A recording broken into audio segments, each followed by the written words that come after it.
देखिए, ये जो सवाल आपका है, 1 घन मीटर जल, ये मैंने कुछ जल इस तरह से बना दिया है। 1 घन मीटर जल को हमने, ये पहले यहाँ से ऊपर था तब इसका आयतन 1 घन मीटर था। फिर उसको हमने नीचे 200 मीटर नीचे गहराई पर ले आया। तो 200 मीटर गहराई पर यहाँ जब ले आया, तो यहाँ ले आया तो इस पर चारों तरफ से दाब पड़ रहा है। देखिए, चारों तरफ से दाब पड़ रहा है।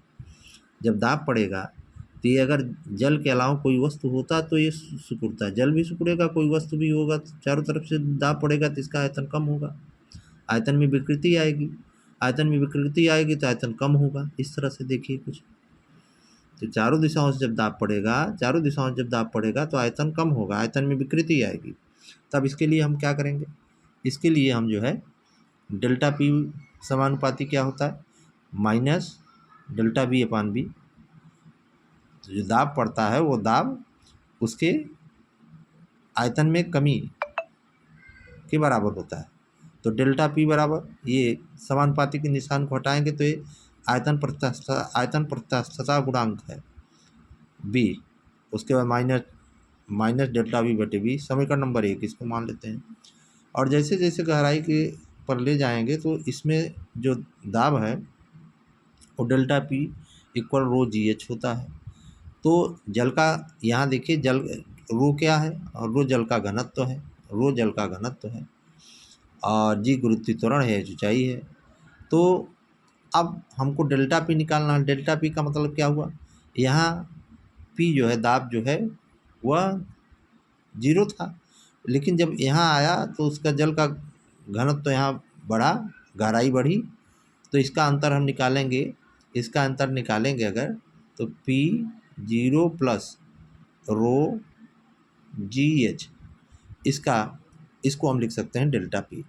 तो डेल्टा पी बराबर रो जी एच। इसका मान, रो का मान रखेंगे 1000 या 10 पर घात 3, जी का मान 10 होता है, एच का मान 200 होता है।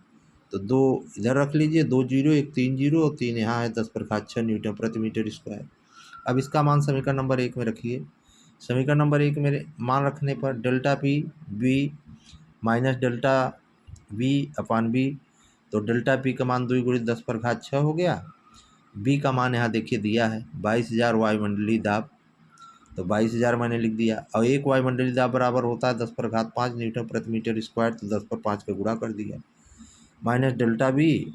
और बी कितना है, प्रारंभिक आयतन कितना है, 1 घन मीटर, प्रारंभिक आयतन 1 घन मीटर दिया है।